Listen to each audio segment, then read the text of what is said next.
আমি ট্রাভেল করছিলাম শিলিগুড়ি থেকে হায়দ্রাবাদ। শিলিগুড়ি এত ফাঁকা ফাঁকা খুব কমই দেখা যায়, কিন্তু এটা রবিবার ছিল, তার উপর সকালবেলায় ফ্লাইট ছিল।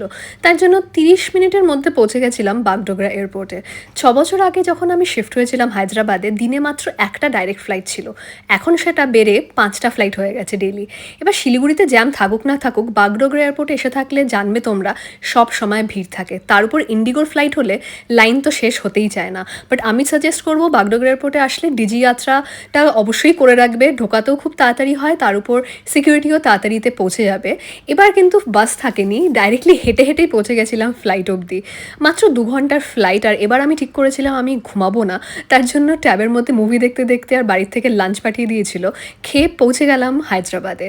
হায়দ্রাবাদে এবার লাগেজ কালেক্ট করে আমি ক্যাব নিইনি, কেন আমাকে নিতে এসেছিল। এবার গাড়িতে নিস আর নেফিও ছিল আমার সাথে। এই গাড়িটাও নতুন, বাই দ্য ওয়ে, আমি ফার্স্ট টাইম দেখছি। গাড়ির মডেলটাকেও গেস করতে পারবে? কমেন্টে জানাও, আর ডোন্ট ফরগেট টু সাবস্ক্রাইব।